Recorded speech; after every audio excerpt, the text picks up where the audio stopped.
संपूर्ण कलशम रुधिराप्लुतमेव च दधाना हस्त पद्माभ्या कूष्मांडा शुभदास्तु मे। माता दुर्गा के चौथे स्वरूप का नाम कूष्मांडा है। अपनी मंद हल्की हंसी द्वारा ब्रह्मांड को उत्पन्न करने के कारण इनका नाम कूष्मांडा पड़ा। नवरात्रों में चौथे दिन कूष्मांडा देवी के स्वरूप की उपासना की जाती है। इस दिन साधक का मन अनाहज चक्र में स्थित होता है, अतः पवित्र मन से पूजा उपासना के कार्य में लगाना चाहिए। माँ की उपासना मनुष्य को स्वाभाविक रूप से भवसागर से पार उतरने के लिए सुगम और श्रेयस्कर मार्ग है। माता कूष्मांडा की उपासना मनुष्य को आदि व्याधियों से विमुक्त करके उसे सुख समृद्धि और उन्नति की ओर ले जाती है। अतः अपनी लौकिक पारलौकिक उन्नति चाहने वालों को कूष्मांडा की उपासना में हमेशा तत्पर रहना चाहिए। देवी की स्तुति, अंबिका के रूप की प्रशंसा।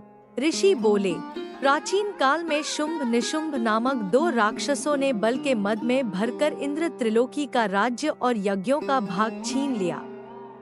तत्पश्चात इन दोनों असुरों ने सूर्य, चंद्रमा, कुबेर, यम और वरुण के अधिकार भी छीन लिए। वायु और अग्नि के अधिकार भी छीनकर सब देवताओं को उनके राज्य से निकाल दिया। इस प्रकार देवतागण दोनों राक्षसों से पराजित होकर तथा स्वर्ग से निकाल दिए जाने पर पराजिता भगवती देवी का स्मरण करने लगे।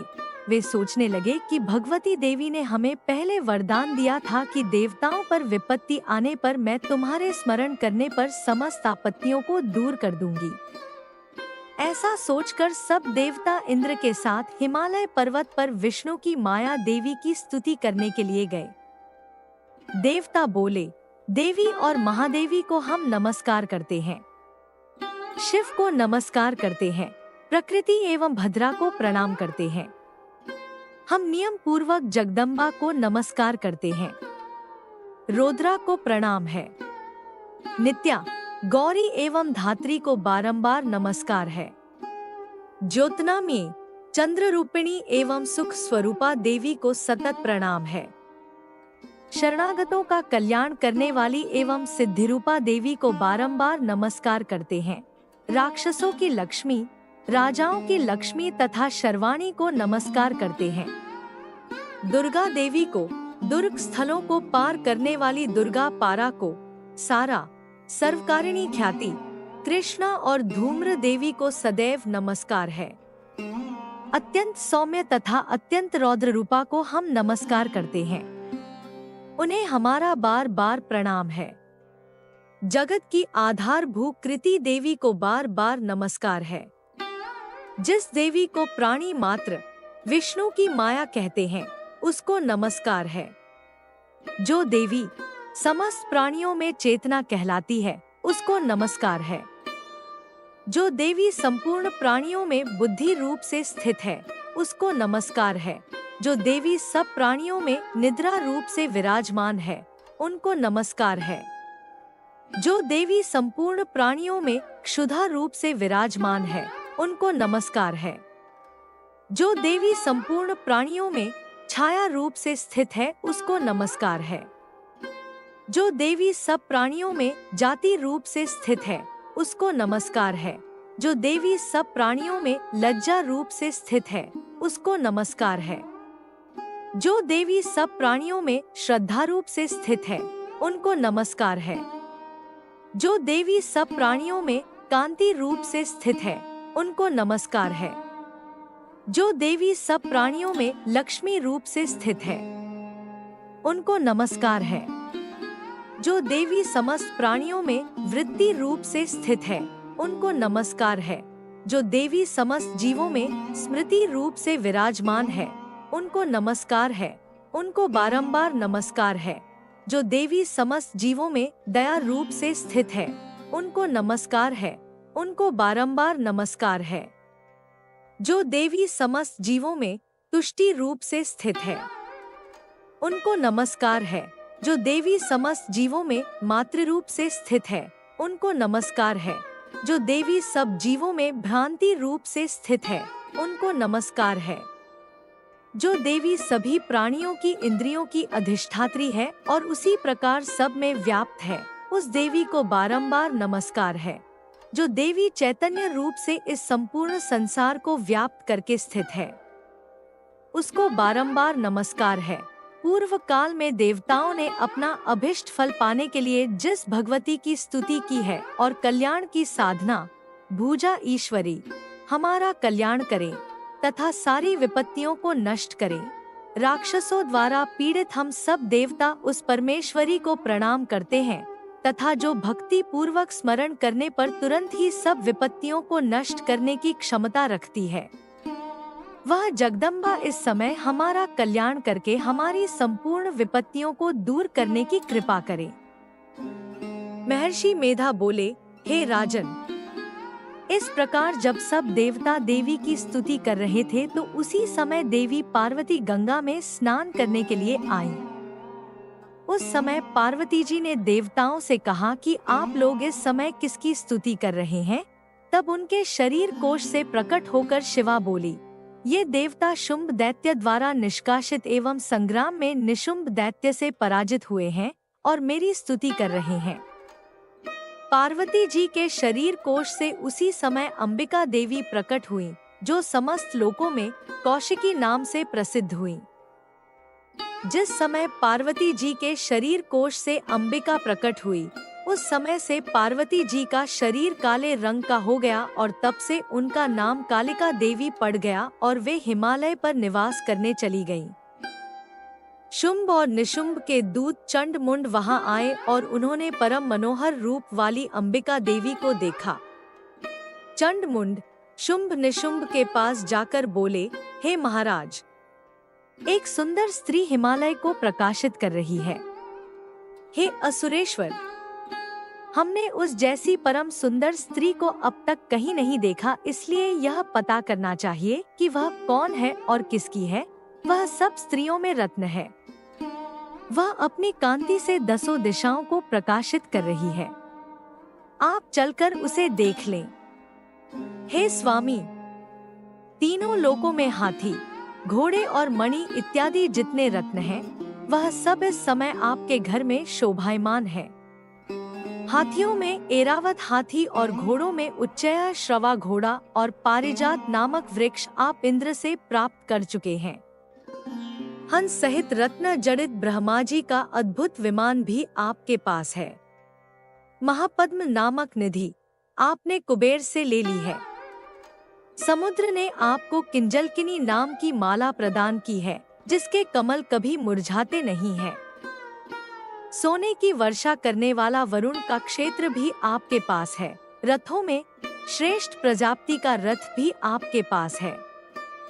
हे असुर राज, मृत्यु से उत्क्रांतिदा नामक शक्ति भी आपने छीन ली है तथा वरुण का पाश भी आपके भाई निशुंभ के पास ही है। निशुंभ ने समुद्र में उत्पन्न होने वाले सब प्रकार के रत्न भी अपने अधिकार में कर लिए हैं और ऐसे भी 2 वस्त्र भी अग्नि देव ने आपको दिए हैं, जिन्हें अग्नि नहीं जला सकती है।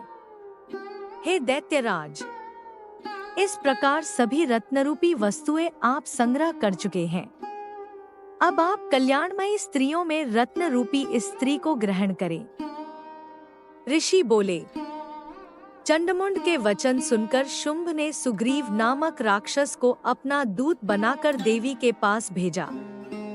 सुग्रीव से शुंभ ने कहा कि तुम मेरी ओर से इस प्रकार कहना और ऐसा उपाय करना जिससे वह प्रसन्न होकर यहाँ शीघ्र आने को तैयार हो जाए। सुग्रीव शीघ्र पर्वत के उस स्थान पर पहुंचा जहां पर देवी बैठी हुई थी। वह स्थान अत्यंत सुंदर था। वहां पहुंचकर सुग्रीव ने मधुर वाणी में देवी से कहा, हे देवी, दैत्यों के राजा शुंभ ने जो तीनों लोकों के अधिपति हैं, मुझे आपके पास भेजा है। उनकी आज्ञा का उल्लंघन करने का साहस किसी भी देवता में नहीं है तथा राक्षसों के समस्त शत्रुओं पर उन्होंने विजय प्राप्त कर ली है। उन्होंने आपके लिए संदेश भेजा है कि तीनों लोकों पर मेरा अधिकार है, सब देवता मेरे अधीन हैं। यज्ञ के सब भागों को अलग अलग मैं ही ग्रहण करता हूँ। तीनों लोकों के उत्तम रत्नों के हम स्वामी हैं। इंद्र का ऐरावत हाथी भी हमारे पास है। समुद्र मंथन से उत्पन्न हुआ उच्चय श्रवा नामक घोड़ा भी देवताओं ने हमें भेंट कर दिया है। देव, गंधर्व एवं नागों के पास जितनी भी रत्न रूपी वस्तुएं थी, वे सब अब मेरी हो चुकी हैं। आप भी स्त्रियों में एक रत्न ही हैं। इसलिए आपको भी हमारे पास आ जाना चाहिए, क्योंकि मैं रत्नों का भक्त हूँ। अब मैं यह तुम पर छोड़ता हूँ कि तुम मेरे साथ या मेरे पराक्रमी भाई निशुंभ के साथ विवाह कर लो। यदि तुम मुझसे विवाह करोगी तो अतुल महान ऐश्वर्य को प्राप्त करोगी। महर्षि मेधा ने कहा। दूत के ऐसा कहने पर भगवती दुर्गा मन ही मन मुस्कुराई और इस प्रकार बोली, हे दूत, तुमने जो कहा वह सब सत्य है, इसमें किंचित मात्र भी झूठ नहीं है। शुंभ इस समय तीनों लोकों का स्वामी है और निशुंभ भी उसी की भांति पराक्रमी है, परंतु मैंने एक प्रतिज्ञा कर रखी है। वह प्रतिज्ञा यह है कि मुझे जो युद्ध में हरा देगा और मेरे इस अभिमान को खंडित कर देगा तथा जो व्यक्ति मेरे समान बलशाली होगा, वही मेरा पति होगा। इसलिए शुंभ निशुंभ में से जो भी मुझे युद्ध में हरा देगा, मैं उसी से विवाह कर लूंगी। मेरा यह संदेश उन तक पहुंचा दो। दूत सुग्रीव बोला, हे देवी, आप अभिमान से भरी हुई हो, मेरे सम्मुख ऐसी बातें न करें।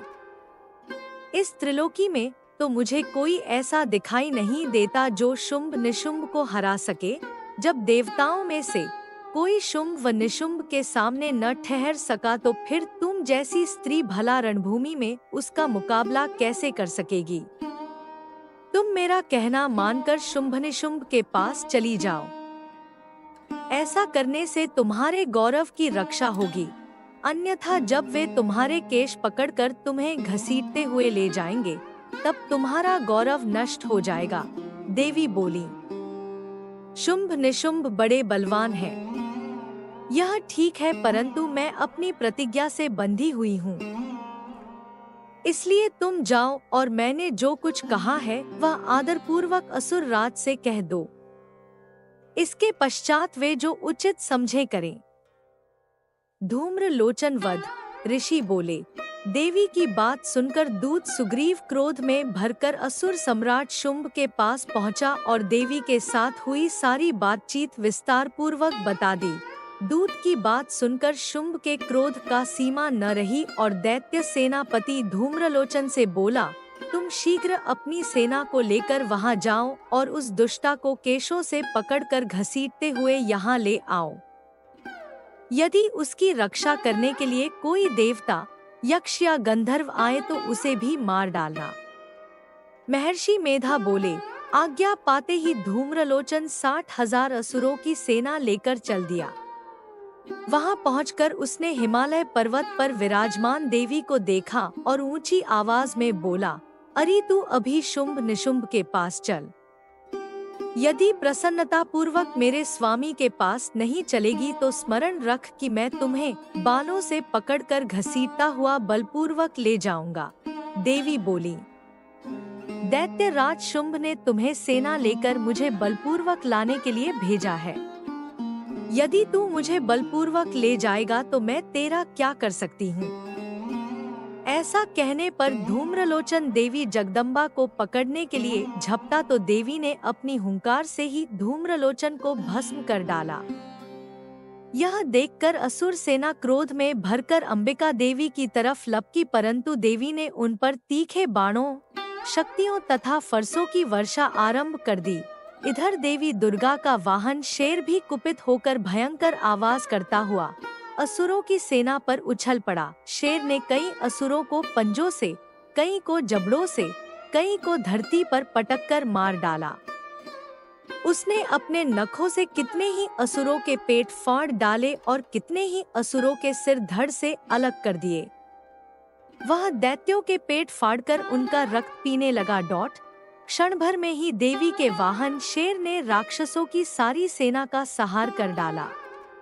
शुंभ को जब यह समाचार मिला कि देवी ने धूम्रलोचन को मार डाला और उसके वाहन शेर ने सारी सेना को मौत के घाट पहुंचा दिया, तो उसे बड़ा क्रोध आया। उसने चंडमुंड को आज्ञा दी कि तुम बहुत बड़ी सेना लेकर वहां जाओ और उस स्त्री को पकड़कर ले आओ। यदि उसे युद्ध करना पड़े तो सारी असुर सेना मिलकर उसे मार डालो। उस दुष्टा की हत्या होने पर तथा सिंह के मारे जाने पर वह स्त्री जिस दशा में भी पड़ी हो उसे बांधकर शीघ्र लेकर लौटो।